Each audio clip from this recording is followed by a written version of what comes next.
Hello friends, कैसे हैं आप सभी लोग। आई होप आप सभी लोग बहुत बढ़िया होंगे। मैं के आर सैनी KR एजुकेशन पर आप सभी का स्वागत करता हूं। दोस्तों, आज वीडियो में बात करने वाले हैं ग्रुप डी की बेहतरीन पोस्ट पॉइंट्समैन बी की लेटेस्ट सैलरी स्लिप के ऊपर। जी हाँ दोस्तों, आपको दिसंबर 2024 की लेटेस्ट सैलरी स्लिप भी दिखाई जाएगी, जिसके अंदर ओवर टाइम भी लगा है और पॉइंट्समैन को जो है ओवर टाइम कैसे मिलता है, 12 घंटे की ड्यूटी में भी आपको ओवर टाइम देखने को मिलेगा। और ये पोस्ट इतनी शानदार है कि यहाँ पे ट्रैकमैन जो भाई लोग हैं वो 8-8 10-10 साल की नौकरी के बाद भी इस पोस्ट में इंटेक कोटे के तहत आने के लिए यहाँ पे काफ़ी उत्सुक रहते हैं। तो इस पोस्ट में ऐसा क्या है कि सभी जो है प्रमोशन के मामले में काफ़ी बेहतरीन रहती है और ग्रुप डी की नंबर 1 पोस्ट मानी जाती है प्रमोशन के मामले में।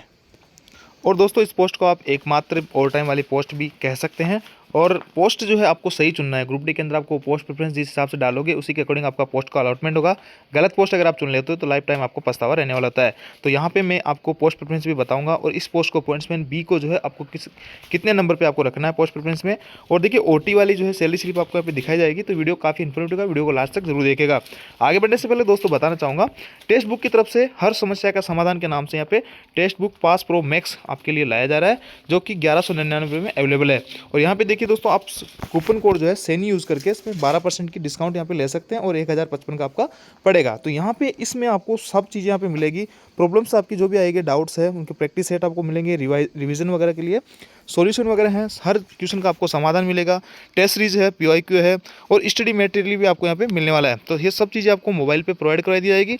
तो ये जो है टेक्स्ट बुक की तरफ से पास प्रो मैक्स पहली बार लाया जा रहा है। और इसके अंदर जो है आपने आज तक टेस्ट सीरीज और PYQ वगैरह ही देखा होगा, लेकिन अब जो है आपको हर क्वेश्चन का डिटेल्स यहाँ पे AI के माध्यम से सॉल्यूशन मिलेगा और आपको सारे के सारे नोट्स हर एग्जाम्स के जो है यहाँ पे आपको नोट्स भी अवेलेबल करवाए जाएंगे। तो ये जो है खासतौर से ग्रुप डी की जो तैयारी कर रहे हैं भाई लोग, यहाँ पे 934 सेट आपको ग्रुप डी के मिलेंगे, जिसके अंदर PYQ है, प्रैक्टिस सेट है और भी कई तरह के जो है प्रैक्टिस सेट क्वेश्चन वगैरह इसमें ऐड किए गए हैं नए। तो ये जो है आप लोगों के लिए काफ़ी बेहतरीन हो सकता है। जैसा कि अपनी जितने भी एग्जाम लगे अभी लेटेस्ट ही, तो सभी ने जो है यही रिकमेंड किया है कि टेक्स्ट बुक की जो टेस्ट सीरीज है बहुत हेल्पफुल आप लोगों के लिए रही है। तो उस हिसाब से आप इनको फॉलो कर सकते हैं। और यहाँ पे देखिए, टेस्ट सीरीज के साथ साथ में आपको हर क्वेश्चन का डिटेल्स और सॉल्यूशन है और नोट्स वगैरह भी आपको यहाँ पे अवेलेबल कराए जा रहे हैं। तो इनको आप ज्वाइन कर सकते हैं। इसका डायरेक्ट बाय करने के लिए लिंक आपको डिस्क्रिप्शन में मिल जाएगा। और ये जो है कूपन कोड सैनी यूज़ करना ना भूले, अन्यथा आपको जो है 12% का डिस्काउंट यहाँ पे नहीं मिलेगा। तो रेलवे की तैयारी करने वाले भाई लोगों के लिए ये जो हर समस्या का समाधान के नाम से पास प्रो मैक्स आया, ये काफ़ी हेल्पफुल साबित होगा। तो इसको सभी भाई लोग ज्वाइन कर लें। और देखिए, लिंक इसका डिस्क्रिप्शन में दिया हुआ है। देखिए, वैकेंसी का जो चार्ट आप देख पा रहे होंगे, आपकी जो वैकेंसी आने वाली है 32,438 पोस्ट अभी तक बताई जा रही है। वैकेंसी बढ़ने की पूरी उम्मीद है, वाइड नोटिफिकेशन के अंदर देखा जाएगा। और अभी तक जो ऑफिशियल नोटिस का नहीं आया वैकेंसी बढ़ने का, लेकिन जो है वैकेंसी बढ़ने की पूरी उम्मीद है। तो इस पोस्ट की मैं सैलरी स्लिप आपको दिखाऊंगा। पॉइंट्समैन बी ट्रैफिक जो है डिपार्टमेंट की है और ये एकमात्र ऐसी पोस्ट है जिसके अंदर आपको 12 घंटे भी ड्यूटी करनी पड़ सकती है। बाकी की जो पोस्ट हैं उसमें जनरली 12 घंटे का जो है रोस्टर किसी भी पोस्ट में नहीं है। हालांकि SNT वगैरह या फिर ट्रैक मेंटेन वगैरह कुछ ऐसी पोस्ट हैं जहाँ पे 24 आवर्स आपके लिए TRD वगैरह है, 24 आवर्स आपकी ड्यूटी रहती है। लेकिन जनरली ड्यूटी जो उसमें काम वाली रहती है वो 5 से 7 घंटे की रहती है दिन के अंदर। और इन केस फेलियर के अंदर आपको जो है कभी बुलाया जा सकता है। तो इसलिए 24 आवर्स आपको हेडक्वार्टर पर रहना पड़ता है। लेकिन पॉइंट्समैन के अंदर पूरे 12 घंटे आपको ड्यूटी करनी पड़ सकती है। 12 घंटे के रोस्टर में अगर आपकी ड्यूटी लगती है। तो इस पॉइंट्समैन वाली पोस्ट के क्या क्या फायदे हैं, इसके ऊपर मैं ऑलरेडी वीडियो बना चुका हूँ, जॉब प्रोफाइल, प्रमोशन, सैलरी सारा कुछ। फिर भी दोस्तों, अगर आप जो है यहाँ पे प्रेफरेंस डालोगे इसकी, तो अगर आपको घर के पास में पोस्टिंग चाहिए तो पॉइंट्समैन वाली पोस्ट जो है सबसे एक नंबर पे आप डाल सकते हो। जिस भाई को घर के पास में पोस्टिंग चाहिए वो अपनी प्रेफरेंस इस हिसाब से डालेगा। और यहाँ पे देखिए, घर के पास में पॉइंट्समैन मिलने की संभावना इसलिए है कि हर स्टेशन जो होते हैं उस पर पॉइंट्समैन की पोस्टिंग होती है। तो आपके घर के नियर बाई छोटा बड़ा कोई सा भी स्टेशन है तो वहाँ पे आपकी पोस्टिंग मिल सकती है, अगर आपके अपने खुद के होम डिवीजन में आपकी पोस्टिंग होती है। तो इसके अलावा आपको ज़्यादा सैलरी चाहिए तो उसके हिसाब से पॉइंट्समैन को आपको रखोगे। पॉइंट्समैन यहाँ पे 1 नंबर वाली जो पोस्ट है 3 नंबर पे रखोगे। पोस्ट प्रेफरेंस डालोगे तो इस हिसाब से रखोगे। इसके अलावा जॉब प्रोफाइल के हिसाब से अगर देखोगे तो पॉइंट्समैन को आप यहाँ इस नंबर पे डालोगे। 1 2 3 4 5 6 7 नंबर पे आपको पॉइंट्समैन डालना होगा। तो इस तरीके से आप पोस्ट प्रेफरेंस अपनी डाल सकते हैं। और मेरी नज़र में काफ़ी बेहतरीन तरीके से मैंने आप लोगों के लिए ऐसा जो है सेट किया है। तो इसका आप स्क्रीनशॉट लेके रख लें। ये आपका जॉब प्रोफाइल है, ये हाई सैलरी के हिसाब से, और ये जो है आपका नियर टू होम पोस्टिंग। ये सभी जो कैंडिडेट्स है ग्रुप डी की तैयारी कर रहे हैं उनके लिए काफ़ी महत्वपूर्ण साबित होगा ये पोस्ट प्रेफरेंस, क्योंकि मैं पिछले 7 साल से रेलवे के अंदर कार्यरत हूँ। तो यहाँ पे मैं अपना एक्सपीरियंस के आधार पर ये सारी कुछ पोस्ट प्रेफरेंस आप लोगों के लिए बनाया हूँ। अब पॉइंट्समैन बी जो है वो पोस्ट क्यों खास हो जाती है, क्यों उस पर ट्रैक मेंटेन वगैरह भाई लोग जो 8-10 साल बाद भी आना चाह रहे हैं, तो उसका मोटा कारण है प्रमोशन। देखिए दोस्तों, यहाँ पे प्रमोशन जो होता है असिस्टेंट पॉइंट्समैन का जो रेगुलर प्रमोशन होता है वो तो बहुत ही धीमा होता है। 2400 ग्रेड तक आप लास्ट आपका प्रमोशन होता है और आप यहाँ से रिटायर हो जाओगे।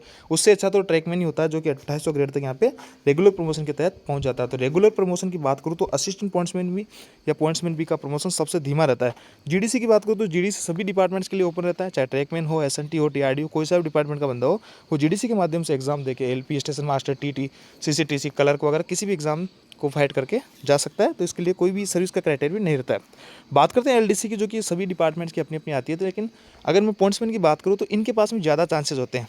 दूसरे जो डिपार्टमेंट है उनके पास में सीमित पोस्टें आती है, बहुत कम पोस्टें होती है पॉइंट्समैन की तुलना में। तो यहाँ पे पॉइंट्समैन एलडीसी के माध्यम से सीसीटीसी की है, क्लरिकल पोस्टें हैं, स्टेशन मास्टर है, गार्ड है, स्पेशली ये 4-5 पोस्टें काफ़ी मात्रा में आती है। तो यहाँ पे लगभग सभी पॉइंट्समैन जो है थोड़ी सी भी अगर तैयारियाँ पे करते हैं तो इनका सिलेक्शन इन पोस्टों पे हो जाता है। और एलडीसी के माध्यम से 2-3 साल का जो क्राइटेरिया रहता है उसके बाद में 4-5 साल के अंदर सभी जो पॉइंट्समैन है उनका लगभग यहाँ पे प्रमोशन हो जाता है। तो यही कारण है इस पोस्ट पे आने का, प्रमोशन का। और एक ओवर टाइम यहाँ पे मिल जाता है।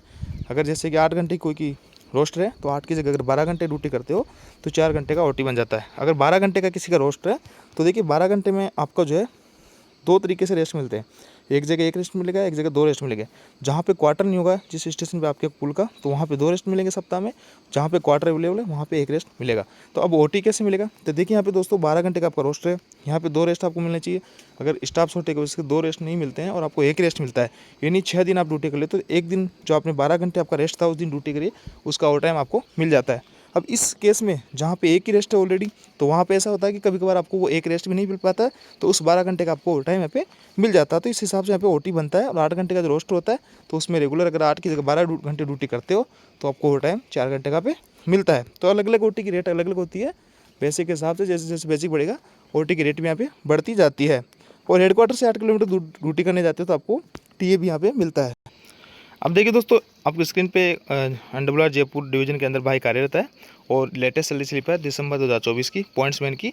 और न्यू ज्वाइनिंग पॉइंट्समैन है, ज़्यादा पुराना 1-1.5 साल पहले ही इनकी पोस्टिंग हुई है। सारा कुछ देखेंगे इनको क्या क्या अर्निंग हुई है, क्या क्या कटौतियाँ इनके पास हुई है। तो देखिए सबसे पहले तो कर्मचारी का विवरण होता है और दिसंबर 2024 की ये सैलरी स्लिप है। यहाँ पे नाम वगैरह हैं। पॉइंट्समैन बी जो आपकी पोस्ट आई है इनिशियल पॉइंट्समैन बी, उसी पोस्ट पे भाई है, अभी तक प्रमोशन नहीं हुआ है। ऑपरेटिंग डिपार्टमेंट में आते हैं और इधर जो है इनकी जो है डेट ऑफ ज्वाइनिंग आप देख सकते हैं 2023। अभी लगभग इनको 1.5 साल यहाँ पे हुए हैं ज्वाइन किए रेलवे के अंदर। और 1 इंक्रीमेंट इनका लग चुका है। इनिशियल जो बेसिक होता है आप सभी लोगों को पता है 18,000 रुपये था, इनका 18,500 हो गया। 1 इंक्रीमेंट इन 3% की जो वेतन वृद्धि होती है वो आपकी हो गई है। हर साल आपके 3% जो है इंक्रीमेंट लगता है, बेसिक बढ़ता है, 2 बार आपका डीए बढ़ता है। तो देखिए दोस्तों, अब जब इनिशियल आपकी पोस्टिंग होगी तो 18,000 आपको बेसिक मिलेगा। और यहाँ पे 1/1/2025 यानी इसी महीने इनका फिर से इंक्रीमेंट यहाँ पे लग गया है। तो यानी इनका जो है ये जो 19,000 के आसपास इनका बेसिक पहुँच जाएगा। इसके आगे दोस्तों यहाँ पे इधर देखते हैं बैंकिंग डिटेल वगैरह। अर्निंग के अंदर देखते हैं ग्रोस इनकी बनी है 36,446 रुपये। बेसिक पेमेंट 18,500 है। डीएनएस अलाउंस 53% है। हाउस रेंट अलाउंस जो है 1850। जेड क्लास 81 की पोस्टिंग है। अगर किसी भाई की एक्स क्लास में होती है किसी, तो उसको जो है यहाँ पे इसका 30% मिलेगा। और किसी की वाई क्लास में है तो इसका 20% HRA मिलेगा। तो इस हिसाब से अगर आपको क्वार्टर आपको मिला हुआ है तो आपको फिर HRA नहीं मिलेगा। क्वार्टर नहीं है आपके पास में तो फिर आपको HRA दिया जाएगा। ट्रांसपोर्ट अलाउंस 1,377 रुपये है। और आगे ओवर टाइम देखिए, ओवर टाइम जो है 12 घंटे के रोस्टर में भाई कार्यरत है, फिर भी इनको जो ओवर टाइम मिला है। और ये जो है ओनली एक ही दिन का ओवर टाइम है, यानी किसी दिन इनका रेस्ट पड़ रहा था और उस दिन इनको रेस्ट नहीं मिला, यानी जैसे कि 2 रेस्ट इनको मिलते हैं तो 1 रेस्ट इनका सस्पेंड हो गया, 1 इनको मिल गया। तो ये जो रेस्ट जिस दिन का रेस्ट पड़ रहा था उस दिन ड्यूटी करी 12 घंटे की, तो 12 घंटे का ओवर टाइम 2078 है। तो यहाँ पे अगर ये 4 दिन भी अगर जैसे 8 घंटे के रेस्ट 8 दिन के रेस्ट आते हैं इनके 2-2 करके, तो 4 रेस्ट कर लेते हैं। 4 दिन भी अगर ये रेस्ट सस्पेंड होता है इनका तो यहाँ पे 8 से 10,000 इनका ओटी बन जाता है। लेकिन ये ज़रूरी नहीं है कि सभी स्टेशन में बनेगा। जहाँ पे स्टाफ शॉर्टेज रहेगा वहीं पे ओवर टाइम बनता है, स्टाफ फुल होता था ओटी वगैरह नहीं बनता है। नेशनल हॉलीडे अलाउंस भी आपको यहाँ पे मिलता है 480 रुपये करीब जो है यहाँ पे। अगर एक NH के दिन ड्यूटी करते हो तो वो भी आपको मिलेगा। ट्रैवलिंग अलाउंस तो ये जो है टीए वगैरह पे भी जाते हैं तो ट्रैवलिंग अलाउंस भी यहाँ पे 1,876 रुपये इनको मिला है। कटौती में देख सकते हैं आप NPS जो होता है न्यू पेंशन स्कीम, तो इसमें बेसिक प्लस डीए का 10% करता है। और कर्मचारी कल्याण कोष ये सभी कर्मचारियों को करता है।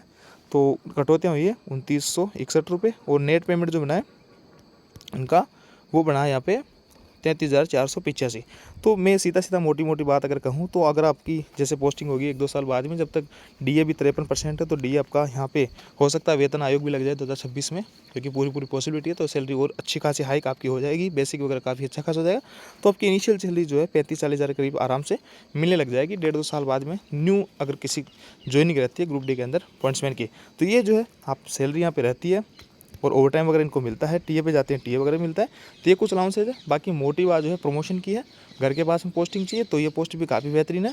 और जो प्रोफाइल में ऐसा है कि यहाँ पे डे नाइट वगैरह सारी कुछ ड्यूटी आपको करनी होती है। संटिंग वगैरह का जो है जंक्शन स्टेशन होते हैं वहाँ थोड़ा सा रिस्की काम होता है, तो डेंजरस आप काम मान सकते हो। बाकी छोटे स्टेशनों पर कोई ज़्यादा वर्कलोड इस पोस्ट पर नहीं रहता है। तो ये थी दोस्तों जानकारी। आई जानकारी आपको अच्छी लगेगी, वीडियो आपको अच्छा लगे लाइक कीजिए, दोस्तों के साथ में शेयर जरूर करें। और हमारा टेलीग्राम ग्रुप जिसका लिंक डिस्क्रिप्शन दिया है, वहाँ से जाके आप ज्वाइन कर सकते हैं। और इसके जो संपूर्ण जो प्रोफाइल वगैरह आपको वीडियो चाहिए, तो उसका लिंक भी आपको डिस्क्रिप्शन में मिल जाएगा। Thank you.